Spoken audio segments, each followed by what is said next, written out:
후쿠시마 원전의 폭발로 인해서 수많은 주민들이 삶의 터전을 잃었고 11년이 지난 지금까지도 후쿠시마 앞바다에는 여전히 방사성 물질들이 검출되고 있습니다.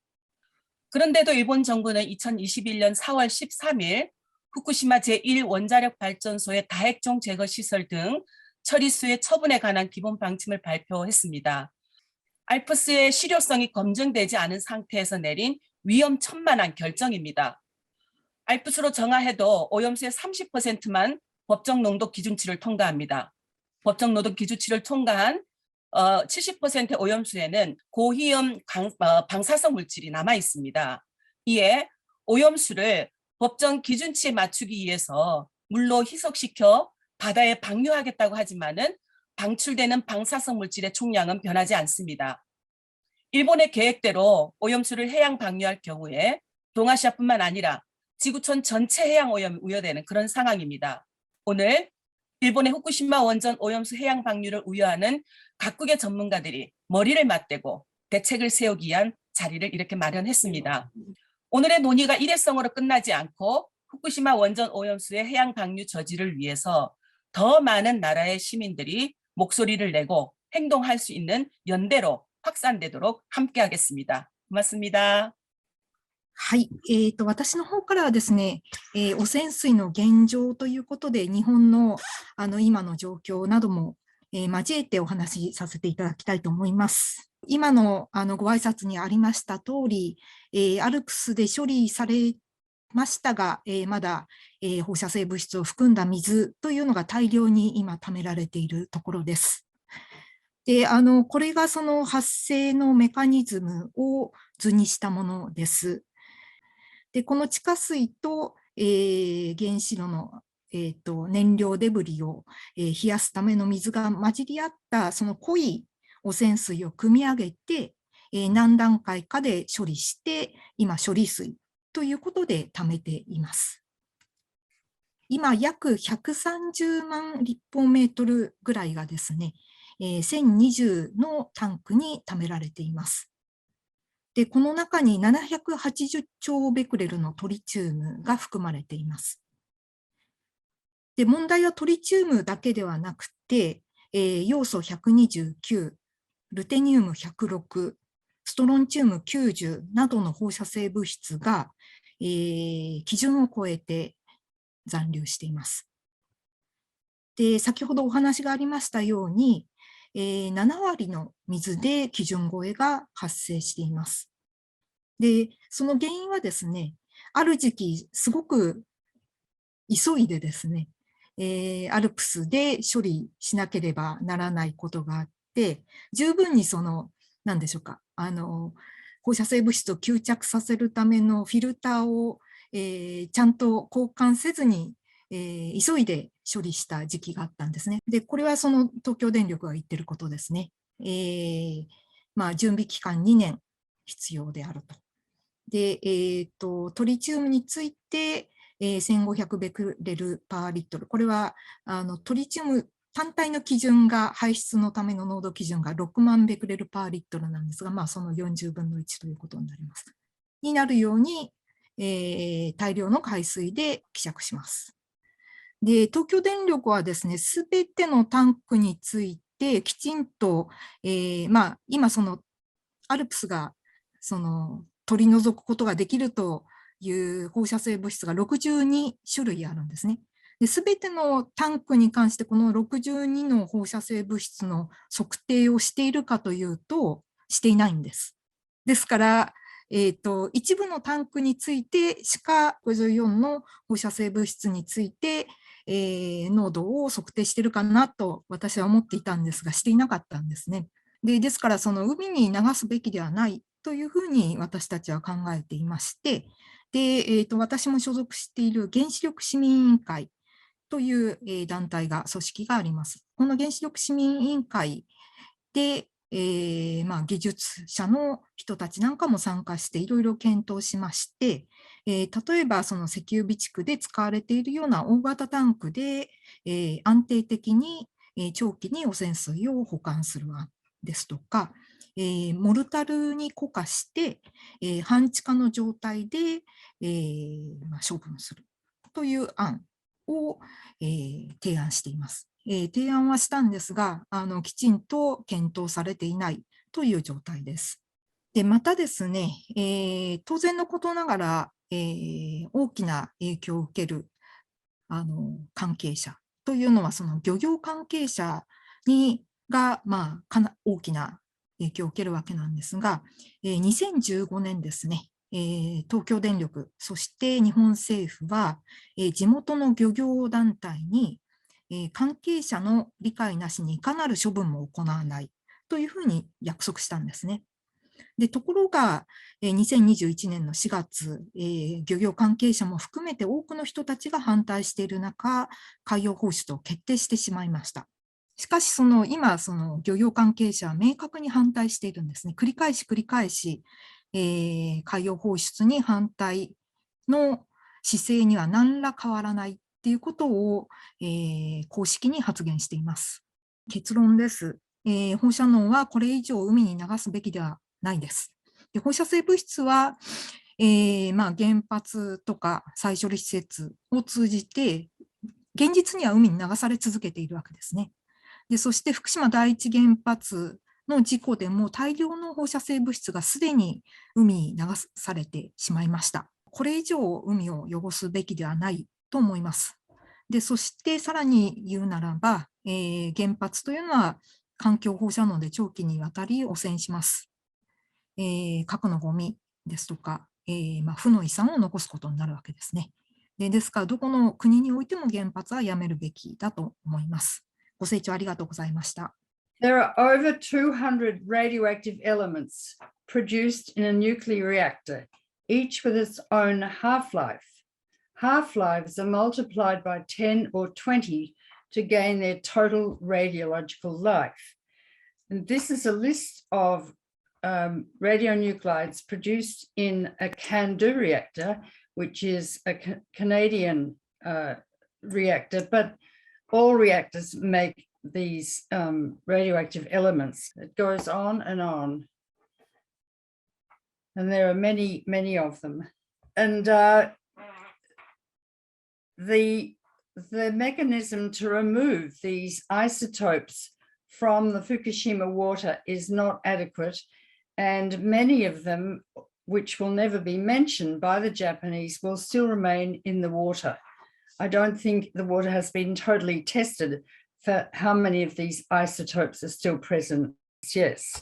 So very few of these radiological elements have been examined for their biological characteristics and pathways in the food chain and the human body. Very few have been examined. And when the World Health Organization, UNSCAR, IAEA, etc., work out their dose limits, they ignore the human fetus, which is extremely sensitive to radiation, and if exposed to these isotopes, can be born with gross deformities like there have been in Chernobyl. They ignore internal emitters, all of them, including leukemia, and genetic diseases. My specialty is cystic fibrosis, the most common genetic disease in Caucasians. 1 in 25 carry the gene, but there are over 600 genetic or more diseases now described. And if any of these isotopes locate in the ovaries or testicles, they will mutate or change genes in the sperm and eggs to produce down the generations genetic diseases. And it's not just humans these affect, it's animals and plants, because they all have genes and all can be affected in the same way. These radioactive isotopes, as they are called, are invisible, tasteless, you can't taste them when you eat them, and they're odorless, you can't smell them, and they can induce cancer and genetic diseases. I've said after inhalation or ingestion can take up to 3 to 60 years for cancer to appear. And when the cancer manifests itself, it's impossible to determine the cause. If you get a cancer after you've eaten cesium in a piece of fish that came from the Fukushima water, and the cancer developed 60 years later, It's not going to say, I was started by some cesium you ate in a piece of fish 60 years ago. And although you will hear the Japanese claim that the isotopes will be diluted by the Pacific Ocean, the solution to pollution by dilution is fallacious, because radioactive elements, as described above, bioconcentrate in the food chain, thousands of times in the algae, thousands more times in the seaweed, thousands more times in the crustaceans, thousands more times in the little fish, thousands more times in the big fish, and us. I don't know what they're going to do with it. It's an impossible situation, and the water will keep continuing to be collected for the rest of time, because they have to keep pouring seawater into those 3 reactors. Hereby, I end my case as a pediatrician and a physician. One common thread among these catastrophes that we found is that they caused a wide range of tragedies, including lethal health problems, displacement, loss of livelihoods, as well as a loss of sovereignty over land and natural resources, not to mention the immense damage to the environment. Due to time constraints, we'll provide our written research in these areas for you to read later and skip ahead to discuss the impact of the Fukushima nuclear power plant disaster on the California coast, along with the current responses and approaches in California. Dumping Fukushima's nuclear wastewater into the Pacific Ocean without the full assurance of its safety and approval from both the affected victims and Japan's neighboring countries, which will be impacted immediately, will only exacerbate this disaster on the human and environmental level. As critical stakeholders, they must be a valued voice on the issue of dumping Fukushima radioactive wastewater into the Pacific Ocean. Okay, so in March 2012, the journal Environmental Science and Technology published a study reporting that the Fukushima radiation plume hit California with greatest exposure in Central and Southern California. It also indicated that the Southern California's seaweed tested over 500% higher for radioactive iodine 131 than anywhere else in the United States and Canada. The Bellona Foundation, an independent nonprofit organization that aims to meet and fight the climate challenges, noted that numerous reports cited that Japanese policies of burning radioactive waste from Fukushima are leading to increased radiation in rains along the US Pacific coast. After the Fukushima disaster in 2011, no government agency, California, or the national government took on the responsibility of monitoring the level of radioactive contamination in the ocean. Molly Johnson, a member of Mothers for Peace, an anti-nuclear group in San Luis Obispo, home to California's last operating nuclear power plant, has taken it upon herself to collect samples of ocean water off the Pismo Beach Pier from time to time and send it in Woods Hole Oceanographic Institution for analysis. So between February 2014 and June 2021, 15 samples have been evaluated. And here are some of the findings. And let me share the map so that we can see like what we are talking about. So in November 2014, trace amount of radioactivity from Fukushima were found in the Pacific Ocean of the California coast near Eureka. So this is the northern part, Eureka. In April 2015, the highest levels seen anywhere in North America since the testing program began was measured near a beach between Los Angeles and San Diego. 8.4 becquerels per cubic meter of radioactive C-137. So in February 2018, the levels of Pismo Beach were 3 times higher than the previous test done in July 2017. The levels have risen 5 times since testing began, from 1.8 becquerels per cubic meter to 6.8 becquerels per cubic meter of radioactive C-137. The results also showed trace amounts of C-134, the marker of Fukushima radiation. Both tests done in 2019 showed elevated levels of C-137, 4.2 becquerels per cubic meter in April, and 4.7 becquerels per cubic meter in December. While cesium-134 has been detected in the samples only once, the levels of cesium-137 have increased 5 times since the testing began.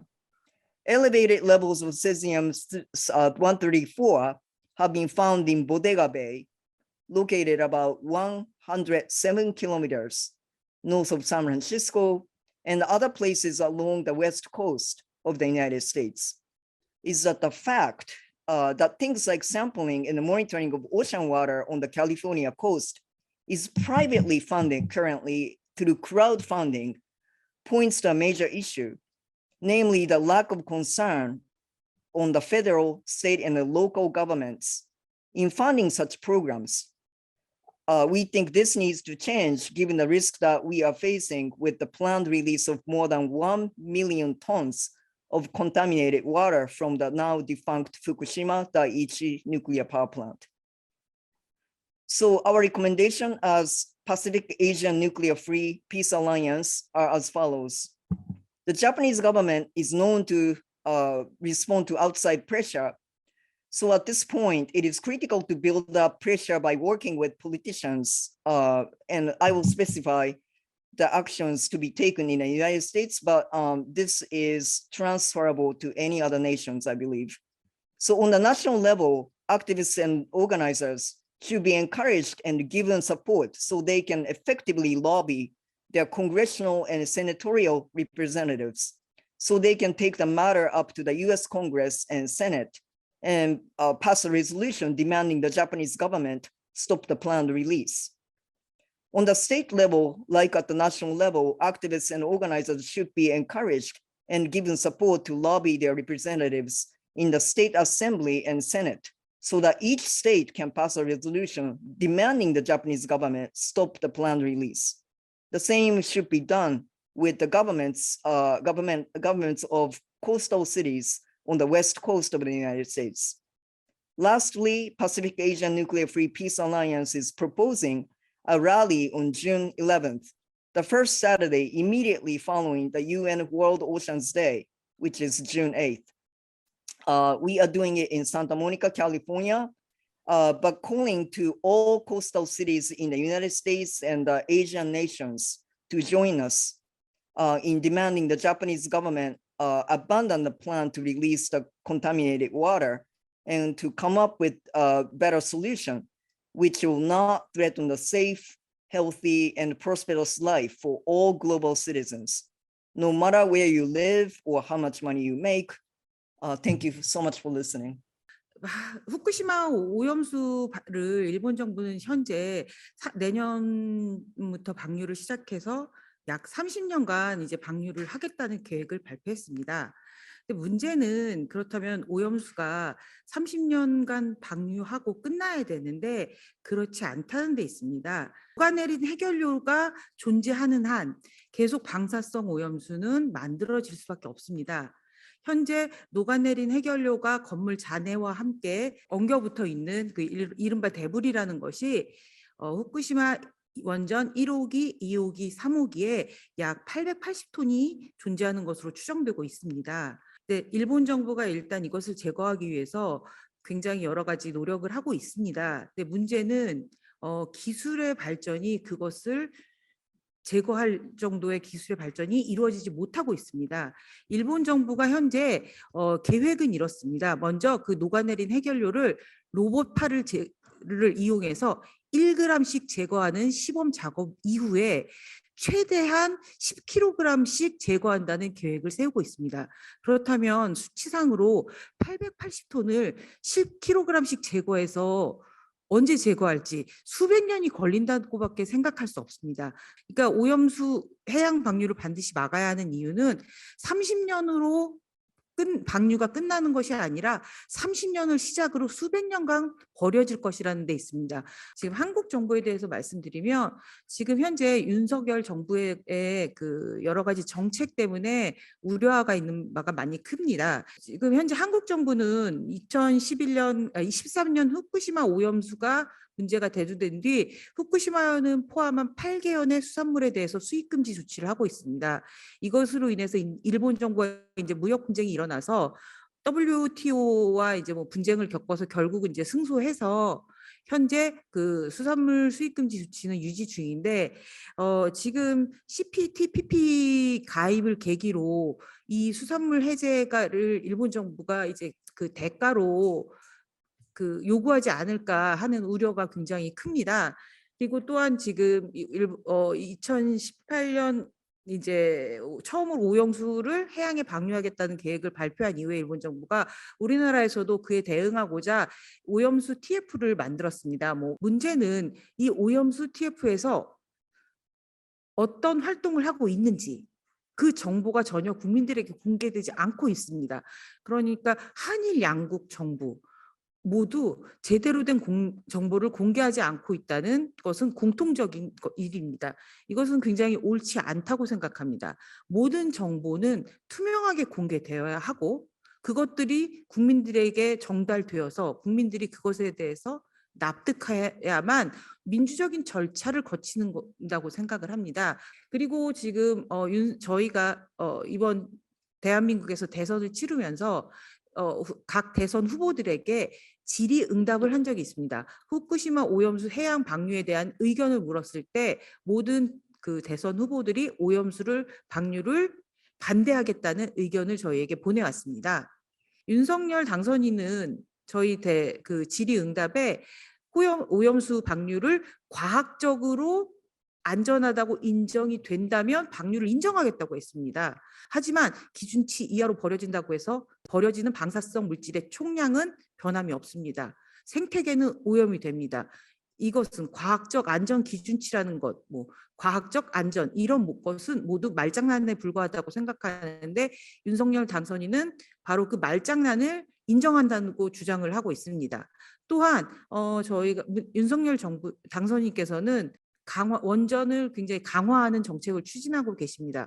아까 칸나 선생님께서도 말씀하셨듯이 원전을 안전하게 가동하고 있는 평상시에도 방사성 물질은 굉장히 많이 배출됩니다. 그런데 뭐 노후 원전도 수명 연장을 하고 신규 원전도 건설한다는 윤석열 당선인은 오염수 문제에 대해서 방류를 반대한다는 것은 앞뒤가 맞지 않는 행동입니다. 진실성을 의심할 수밖에 없다고 생각을 합니다. 그렇기 때문에 저희는 윤석열 당선인이 앞으로 뭐 후쿠시마 오염수 방류 문제에 대해서 반대를 하겠다고 했지만 그 정부 대응에 대해서 계속 지속적으로 감시를 할 것이고 또한 이 문제가 한국 정부만의 문제가 아니라 지금 오늘 모이신 우리 모두의 문제이기 때문에 앞으로 정말 반드시 꼭 정말 연대 활동을 함께 펼치고 싶습니다. 민간인과 관리, 전문가가 함께하는 민관, 정부기관 합동기구를 편성해달라고 요구하고 있습니다.